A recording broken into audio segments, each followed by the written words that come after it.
Vizag food court ఇది ఇప్పుడు political డ్రామాగా నెలకొంది. ఎందుకంటే ఇప్పటికీ ఈ ఫుడ్ కోర్ట్కు 3 సార్లు రిబ్బన్ కటింగ్లు అయ్యాయి, ఒకసారి శంకుస్థాపన కూడా జరిగింది. అయినా సరే ఈ రోజు కూడా మనం చూసుకోవచ్చు విజువల్స్ లైవ్లో వాళ్ళు రిలే నిరాహార దీక్షలు అయితే 6వ రోజు కూడా కొనసాగిస్తున్నారు. సో వాళ్ళతో మాట్లాడదాం, అసలు ఎందుకు ఇలా జరుగుతుంది, ఏం జరుగుతుంది అసలు కనుక్కుందాం.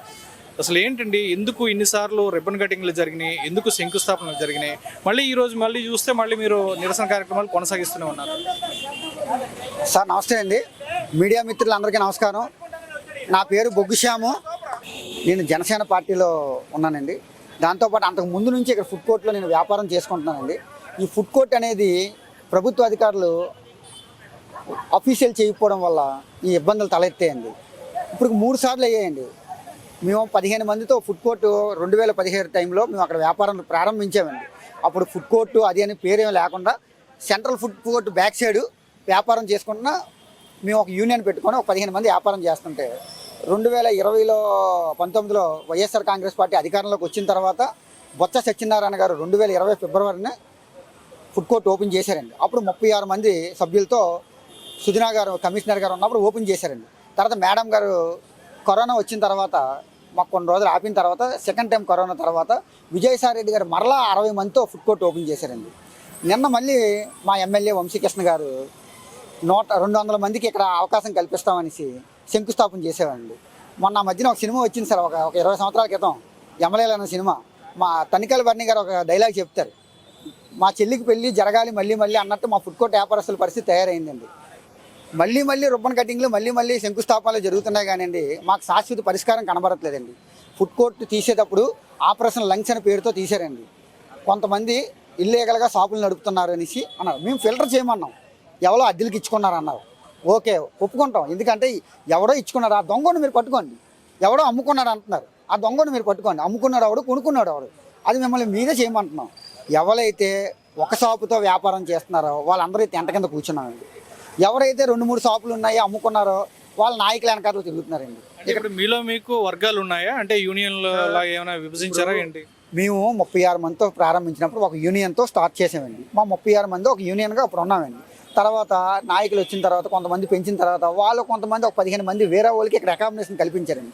అంటే ఆ మధ్యన కోర్టు ఆర్డర్ ప్రకారం ఇక్కడికి వచ్చిందండి. ఆ 15 మంది 20 మంది వాళ్ళు ఒక యూనియన్గా ఉన్నారండి. అదే యూనియన్ అన్నట్టు ఇక్కడ 4 వర్గాలుగా 4 యూనియన్లు అండి. కానీ ఇక్కడ 3 యూనియన్లు కలిపి అందరూ కలిసి ఇక్కడ కూర్చున్నామండి. ఒక యూనియన్ వాళ్ళు మాతో రాలేదండి. మెజారిటీ పీపుల్ మీ దగ్గరే ఉన్నారు, ఎవరైతే వ్యాపారాలు సాగించే వాళ్ళు వీళ్ళందరూ 80 మంది కూర్చున్నామండి. మీరే చూడండి, గంట కింద 80 మంది కూర్చున్నాం. ఒక 10 మందో 20 మందో మాతో రాలేదండి. వాళ్ళు నిన్న శంకుస్థాపనలో పాల్గొన్నారండి. వాళ్ళ కోసం మాకు అనవసరం అండి. మేము కోరుతున్న డిమాండ్ ఏంటంటే ఫుడ్ కోర్టు తక్షణమే ఏర్పాటు చేయాలి మా డిమాండ్. మాతో పాటు ఇక్కడ పనిచేస్తున్న కార్మికులు 3 చనిపోయారు, వాళ్ళకి ప్రభుత్వం తరపున న్యాయం చేయండి, నష్టపరిహారం ఇప్పించండి కోరుతున్నాం. ఎన్నిసార్లు ఫుడ్ కోర్టుకి శంకుస్థాపనలు చేస్తారు, రిబ్బన్ కట్ చేస్తారు, ఇది కాదు పరిష్కారం. శాశ్వత పరిష్కారం చూపిస్తానన్నారు, చూపిస్తారని వెయిట్ చేస్తాం. 6 నెలల్లో 12 రోజులు అవుతుందండి. ఈ రోజుకి 7 నెలలు అయిపోతుంది సుమారు. ఎలా గడుస్తుంది? పిల్లలకి ఫీజులు కట్టుకోవాలి. ఈ రోజులో 4 రోజులు ఇంట్లో ఖాళీగా ఉంటేనే మనకి 5వ రోజు గడవడం కష్టం. అందరూ రోడ్ల పాలు అవుతారు. ఇది మీడియా మిత్రులు అందరికీ తెలుసు. నెక్స్ట్ ఫుడ్ కోర్టులో ఇల్లీగల్ అవుతున్నాయి, అవుతున్నాయి, అద్దెలకు ఇచ్చుకుని మీరే చేసేయండి, తీసేయండి అని అన్నాం కదా. అది తీసే కదా మీరు 110 షాపులకి ఎలిజిబుల్ చేశారు. 110 మందిని మీ సర్వేలో ఎలిజిబుల్ చేశారు. ఆ 110 మందికే ఇమ్మన్నాం కదా. అంటే ఇవి ఒరిజినల్ అని మీరే తేల్చారు. ఆల్రెడీ దొంగలను ఏరీసాం అన్నారు.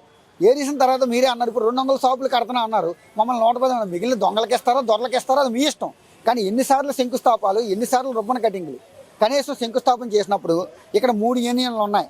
ఎమ్మెల్యే గారు పిఏ ఫోన్ చేశారని మా వారు చెప్తే అది కాదు. దీక్ష చేస్తున్న శిబిరానికి ఏ నాయకులైనా, ఏ ప్రజాప్రతినిధులైనా, అధికారులైనా వచ్చి మీరు దీక్ష విరమించండి, మీకు న్యాయం చేస్తున్నాం, మీ సమస్య పరిష్కారం చేస్తున్నాం, ఇగో ఫుడ్ కోర్టుకి శంకుస్థాపన చేస్తున్నాం, ఒక 10 రోజుల్లో వస్తుంది, లేదా నెల రోజుల్లో వస్తుంది, ఇన్ని రోజులు ఆగారు కదా, ఇంకా మీరు 2 రోజులు ఆగక్కర్లేదు, నా మీద గౌరవం ఉంటే మీరు టెంట కింద లెగండి అని ఆ ఎమ్మెల్యే గారు ఇక్కడ మాకు చెప్పాలి. ఎందుకంటే నేను ఎమ్మెల్యే గారు శంకుస్థాపన చేశారు కాబట్టి ఎమ్మెల్యే గారిని అంటున్నాను. అదే కమిషనర్ గారు చేస్తే కమిషనర్ గారిని అంటాను. మమ్మల్ని దీక్ష విరమింపు చేసి మీరు రండి, మీరు అందరూ ఎలిజిబుల్లో కాదో అది ప్రభుత్వ అధికారులు చూసుకుంటారు, అది నాకు సంబంధం లేని విషయం. కానీ మీరు దీక్ష చేస్తున్నారు, దీక్ష దగ్గర నుంచి ఫస్ట్ ఒప్పుకోండి, శంకుస్థాపన కార్యక్రమంలో పాల్గొనని చెప్పాలి. ఇక్కడ 3 యూనియన్లు ఎవరిని సంప్రదించకుండా ఎవరో 10-15 మంది ఎమ్మెల్యే గారు వెనకాల వాళ్ళతో కొబ్బరికాయ కొట్టేసి కొంతమంది అధికార పార్టీ మా కార్యకర్తలతో వాళ్ళతోని ఆ కార్యక్రమాన్ని తూతూ మంత్రంగా ముగించారు. ఎందుకు చేశారు? మేము దీక్ష చేస్తున్నప్పుడు మేము ఎవరిని పిలకుండానే మీ సిఐటి ఆధ్వర్యంలో చేస్తుంటే మాకు సిపిఎం, సిపిఐ, కాంగ్రెస్ వాళ్ళు, వైఎస్ఆర్సీపీ వాళ్ళు అందరూ మద్దతు తెలుపుతున్నారు. ఇది ఏదో చిలికి గాలివాన అవుతుంది, రాష్ట్రం మొత్తం ఇది న్యూస్ అవుద్దేమో అనే ఉద్దేశంతో మీరు ఎవరికి చెప్పకుండా శనివారం, ఆదివారం నాడు వాసుపల్లి గణేష్ కుమార్ గారు వచ్చారండి. ఆయన ఒక ప్రతిపక్ష నాయకుడిగా వచ్చి ప్రశ్నించారు. ఆయన ప్రశ్నించడం వల్లే మీరు సోమవారం మీరు శంకుస్థాపన అని మార్నింగ్ 11 గంటలకు శంకుస్థాపన అయితే 9 గంటలకు మా యూనియన్ లీడర్కి ఫోన్ చేయడం ఏంటండి? మీకు ఆలోచన ఉంటే ఒక 2 రోజుల ముందు ఏదో లేదు అప్పటికప్పుడు చేయాలని మంచిదే, కానీ మా 3 యూనియన్లని సంప్రదించాలి కదా. ఇలా మీరు తొందరపాటుగా తగడగా చేశారు. కనీసం మమ్మల్ని ఎవరిని ఇక్కడికి వచ్చి దీక్ష విరమం చేశారు. ఎంతమంది ఆడవాళ్ళు ఇంట్లో భార్య పిల్లల్ని భర్తల్ని అందరిని వదిలిసుకొని వచ్చి ఇక్కడ దీక్షలో కూర్చున్నారు. ఈరోజు ఇక్కడ పిల్లలతో సహా కూర్చున్నారంటే రేపు రాబోయే వచ్చే నెల నుంచి పిల్లల ఫీజులు కట్టాలి. ఆల్రెడీ ఇప్పుడు ఫీజులు పెండింగ్లో ఉన్నాయి. వాళ్ళందరూ చాలామంది ఆర్థిక ఇబ్బందుల్లో ఉన్నారు. మీరు ఏం చెప్తే అది చేయడానికి సిద్ధంగా ఉన్నాం. ఇన్నాళ్ళు రోడ్డు మీద ఫ్రీగా అనుభవించారన్నారు. మీరు రెంట్ పెడతానన్నారు, ఎగ్రీ అయ్యాం. లేదు ఆశీలు పెడతామన్నారు, ఎగ్రీ అయ్యాం. గవర్నమెంటే పవరు, వాటరు అన్నీ సప్లై చేస్తున్నారు, దానికి బిల్లు కట్టాలి. మున్సిపాలిటీ క్లీనింగ్కి సంబంధించి డబ్బులు కట్టాలన్నారు, ప్రతి దానికి ఎగ్రీ అయ్యాం. కొంతమంది కావాలని ఎక్కువ రేట్లు ఉన్నాయి, క్వాలిటీ లేదు, మీరు సరైన ఆయిల్స్ వాడట్లేదు. నువ్వు వెరిఫై చేసుకోండి. ఫుడ్ కమిషన్ ఎందుకు ఉంది? హెల్త్ డిపార్ట్మెంట్ ఎందుకు ఉంది? నీకు సివిల్ సప్లైస్ డిపార్ట్మెంట్ ఎందుకు ఉంది? ఇప్పుడు అక్కడ మటర్లు జరుగుతున్నాయి, అంతకులని నియంత్రించడానికే కదా, నేరస్తులను పట్టుకోవడానికి పోలీస్ యంత్రాంగం ఉంది. అలాగే మేమేం తప్పు చేస్తే సివిల్ సప్లైర్స్, ఫుడ్ కమిషన్లు ఇవన్నీ ఉన్నాయి కదా, అవన్నీ చూడండి పరిష్కారం. అవి కాకుండా ఏదో వంకతో మీరు ఫుడ్ కోర్ట్ని తీసి ఈరోజు ఇస్తాం రేపు ఇస్తామని పబ్బం గడుపుకున్నారు. విశాఖపట్నంలో ఫుడ్ కోర్ట్ అనేది భారతదేశంలో వెప్మా అనేసి మా అందరికీ ఆధారం. వెబ్సైట్ ఓపెన్ చేస్తే వెప్మాలా కనబడుతుంది. అంత రాష్ట్రం బిజీగా ఉండి ముఖ్యమంత్రి తిరిగే ఏరియాలో విజయవాడ, ముఖ్యమంత్రి తిరిగే ఏరియాలో 2 ఫుడ్ కోర్టులు ఉన్నాయండి. ఇక్కడ ఫుడ్ కోర్ట్ ఉంటే నష్టం ఏంటి? సో ఇప్పుడు మీ ఫైనల్ డిమాండ్ చెప్పండి సార్. మేము ఫైనల్ డిమాండ్ ఏంటంటే మా ఫైనల్ డిమాండ్ తక్షణమే ఫుడ్ కోర్ట్ ఏర్పాటు చేయమని అన్నామండి. శంకుస్థాపం పరిష్కారం కాదండి. తక్షణం అంటే మాకు 5 రోజుల్లో ఇస్తారా, 10 రోజుల్లో ఇస్తారా? లేదు మీరు కంటైనర్లు తయారయ్యేలోపు మీరే కొనిపించారు. అప్పుడు ఫుడ్ ట్రక్స్ అధికారులు మొబైల్ ఫుడ్ ట్రక్స్ కొనుక్కోండి, మళ్ళీ తీసుకెళ్ళండి అని వెంటనే పెట్టుకొని మాకు మళ్ళీ అవకాశం కల్పించండి అని మేము కోరుతున్నాం. అలా కాకుండా మీరు ఫుడ్ కోర్టు ఎప్పుడో కంటైనర్లు తయారవుతాయి, అప్పుడు దాకంటే ఎలా పస్తులు ఉండాలి, ఇబ్బంది పడతాం కదండి. అంతేనండి. నా పేరు మంజుల అండి. చరిష్మా పాట్ బిర్యానీ రన్ చేస్తున్నారు మా హస్బెండ్ MBA చేశారు, నేను MSc చేశాను. మా ఇద్దరికి కనీసం జాబ్స్ కూడా లేవు. ఎన్నో ప్రయత్నాలు చేసాం గవర్నమెంట్ జాబ్స్కి, సో మాకు జాబ్స్ రాలేదు. సో ఇలా జాబ్స్ లేవు కదా, అట్లీస్ట్ మనం కలిపి ఒక బిజినెస్ చేద్దాము అని ఒక సంకల్పంతో మేము ఈ బిజినెస్ పెట్టడం జరిగింది. బిజినెస్ అనేది చాలా బాగా రన్ అయింది, హైజెనిక్ అన్నీ బాగా మెయింటైన్ చేసేవారిని. అయితే సడన్గా ఫుడ్ కోర్ట్ అనేది మాకు ఏర్పాటు అయిందని తెలిసింది. మేము చాలా హ్యాపీగా ఫీల్ అయ్యాం. ఫోన్లే మాకు ఒక పర్మనెంట్ సొల్యూషన్ వచ్చింది, మనం ఇంకా ఏ ప్రాబ్లం ఫేస్ చేయాల్సిన అవసరం లేదు అనుకున్నాం. కానీ ఇలా ఇస్తున్నారు, వెంటనే తీసేస్తున్నారు. ఒక ప్రభుత్వం మారగానే ఇంకో ప్రభుత్వం తీసేస్తున్నారు. ఇది ఎంతవరకు కరెక్ట్ అండి? కేంద్ర ప్రభుత్వం ఏమో 2014 స్ట్రీట్ వెండర్ యాక్ట్ ప్రకారం ఎవరైనా వారి ఏరియాలో వ్యాపారం చేసుకోవచ్చు అని చెప్తుంది. వాళ్ళు తగ్గ అనుమతులు అన్నీ ఉంటే చేసుకోవచ్చు అని చెప్తుంది. మాకు అన్ని రకాల అనుమతులు ఉన్నప్పటికీ మీరు ఇలాగా మమ్మల్ని తీసేయడం చాలా తప్పండి. కేంద్ర ప్రభుత్వం ఏమో ముద్రా రుణాలు ఇచ్చి మమ్మల్ని మీరు వ్యాపారం చేసుకోండి అని ప్రోత్సహిస్తుంటే, రాష్ట్ర ప్రభుత్వాలు ఎలా తీసేస్తుంటే మేము ఎలా బతుకుతామండి? మీరు ఉద్యోగాలు ఇవ్వరు, అట్లీస్ట్ ఉద్యోగాలు కల్పించరు. సో కల్పించకుండా మేము మా స్వయంగా ఉపాధి పొందుతున్నాం. ఇది కూడా మీరు పొందకుండా చేస్తే మేము ఎలా అండి బతుకుతాం? పిల్లలతోని, 2 పిల్లలతోని నిజంగా చాలా కష్టం అనిపిస్తున్నాం. 6 months మా ఫాదర్ చనిపోయారు. ఈ ఫుడ్ కోర్ట్ తీసిన 7 daysకి మా పెద్దకి చనిపోయారు. మా హస్బెండ్కి మదర్ ఫాదర్ లేరు. మా ఫాదర్ చనిపోయారు. నెక్స్ట్ మా అమ్మగారిని కూడా నేనే చూసుకోవాలి. ఈ బర్డెన్ నా మీదే పడింది. ఇప్పుడు నేను ఇంత ఫ్యామిలీని ఎలా అండి? ఆయనకి జాబ్ లేదు, నాకు జాబ్ లేదు. ఈ ఫుడ్ కోర్ట్ ఒకటే దారి, మాకు ఇది ఒకటే ఆధారం.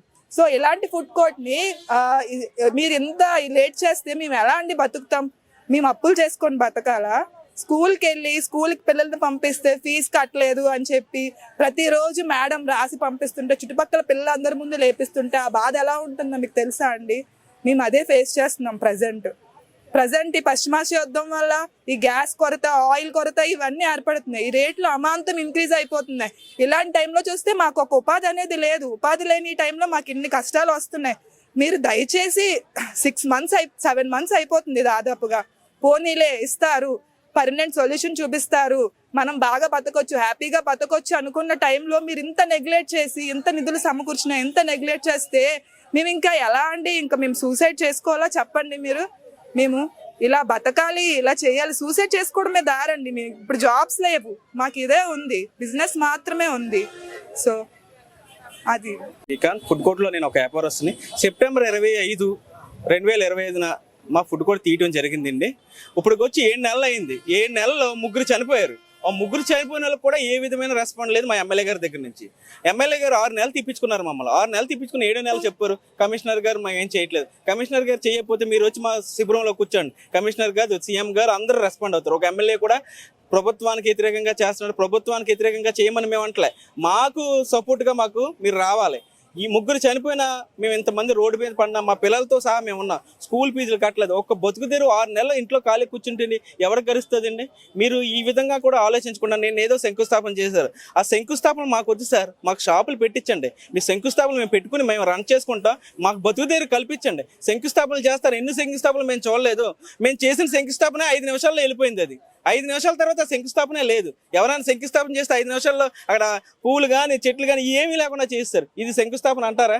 దయచేసి ఎమ్మెల్యే గారు మా పొట్ల కొట్టకండి. కమిషనర్ గారు రండి, మా బాధలు మీరు తెలుసుకోండి, మా దగ్గరికి రండి. మా బాధలు ఓటు కోసం ఎలా వచ్చారో ఇప్పుడు కూడా మా బాధలు తెలుసుకొని మీరు వస్తారని ఇన్ని రోజులు మేము చూస్తాం. ఇప్పటికీ రాకపోతే మేము ఎక్కడికే కదలం. 10 కాదు, నెల 2 నెలలైనా ఎక్కడ ఉంటాం. లేదా మాకు ఒళ్ళు మణితే అక్కడే ఫుడ్ కోర్ట్లో మళ్ళీ షాపులు పెట్టుకుంటాం. ఎందుకు పెట్టుకున్నాం అన్నది మీరే గుర్తుంచుకోవాలి.